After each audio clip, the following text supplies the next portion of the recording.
all heard the comparisons. Dynamic mics like the SM58 are so rugged, you can hammer a nail with it. But on the other hand, condensers have been long thought to be the fragile counterpoint to the dynamic toughness. But exactly how fragile are they? Surely with all the advancements in tech, these things aren't glass, right? Well, according to Shure, condensers have come a long way from how they used to be, meaning they're tougher and can take more abuse. So then, the question is, how much abuse can this microphone take before it just decides to stop working? To answer that, we've got a few tests for it. This is the microphone as a baseline test. This is the MXL 770 before it received any damage. Now, we've all been there. You're getting your microphone hooked up on the mount and oops, it just falls about a foot and hits your desk. Your heart is absolutely racing. You gingerly pick it back up and pray that nothing is wrong with it. Let's find out. Okay, so now we've done the table drop, and this is what the MXL 770 sounds like after the drop from about 1 foot. Let's go back and hear what the baseline was. This is the microphone as a baseline test. This is the MXL 770 before it received any damage. We've all been there, haven't we? Getting set up to record vocals for a song or, I don't know, something like that.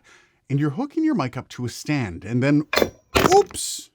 Now your first thought is that your mic is in jeopardy and you might not get that song recorded. Let's see if the damage from that 5 to 6 foot fall actually had any impact. After what was actually a pretty healthy drop from about 5.5 feet up, this is what the microphone sounds like. Let's take a listen to the baseline sound. This is the microphone as a baseline test. This is the MXL 770 before it received any damage. So actually, I'm rather impressed at the ruggedness of this mic thus far. It's really stood up to some pretty good hammerings. I'm going to call this one a success because, I mean, it didn't go well. You heard what it sounded like.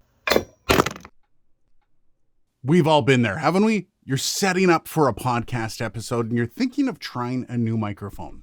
You unplug your condenser and in horror, you glance over and see that the phantom power is still on. You crap your pants fully. I mean, you fill them, remembering that this is a surefire way to destroy your condenser microphone. You shudder as you plug it back in, hoping for the best. Let's see what happens. Okay, so I unplugged it and I plugged it back in, and this is what it sounds like. Once again, let's go back to the baseline test so we can compare these. This is the microphone as a baseline test. This is the MXL 770 before it received any damage. Again, nothing wrong with it. Now, I will caution you, this will eventually get your microphone. Do not try this at home. Always turn your phantom off. I don't know, it's kind of a mixed bag of when it might happen, roll of the dice, whatever you want to call it.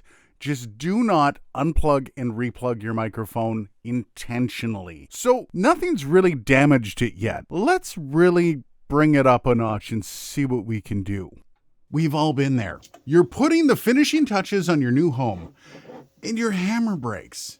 You look around frantically trying to find the best tool for the job, since you need to move in today. Do you think that you'll be able to use this and go record some voiceovers afterwards? Let's find out. That was clearly some horrific abuse levied on this mic. I didn't mess around with that nail. I hit it as hard as I could without thinking that I was going to hurt myself. So I hammered a nail. In fact, the nail is in the wood so far that I can't actually remove it with my hand. The grill of the microphone, I hit the grill so much that it's impacted about 1 centimeter away from the capsule. This thing got hit. This thing suffered damage. This is the microphone as a baseline test. This is the MXL 770 before it received any damage. I gotta say, that's impressive. I'm actually kind of blown away. I was expecting this microphone to die well before this test. So we got to go bigger. So we hammered a nail. What if Oh.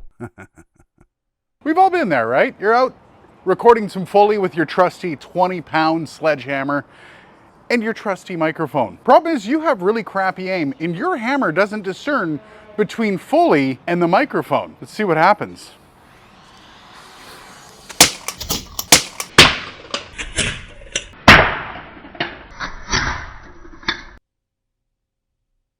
That can't be good, right? There has to be damage there. The capsule, though, does look somewhat intact. Like, it looks intact. I specifically aimed for the body of the microphone. And the reason I did that is because I wanted to make sure I was getting the impact, not the crushing damage. Of course, if I hit somewhere in here with the sledgehammer, the capsule would have been shattered. It wouldn't have worked. But I wanted the impact because that's kind of what I'm showcasing here, is how much direct impact can this microphone take before it stops working?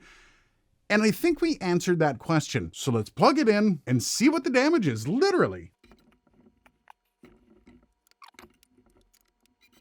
Is it working? Okay, so Phantom's on and there's nothing coming out of this. Nothing. 1 second. Hello? It's working. Okay. I don't feel very comfortable holding this. So, there's a bit more noise. I think that's the first thing you can say about this. Definitely the self noise on this thing took a bit of a hit. This is the microphone as a baseline test. This is the MXL 770 before it received any damage. Holy crap. Something in this whole setup is just noisy as all get out. Also, it didn't even start up when I first did it. I actually had to take the bottom cap off. This was fun. Poor microphone. Let me know what you think, though. I do plan on trying something along these lines with an SM58, the durability test. Did this mic deserve its death? You can't use it for voiceover anymore. That is for sure. I would love to link to a specific video over here so you can keep watching. What do you link to this? I don't know. Here's a cool video. Go watch that one, okay?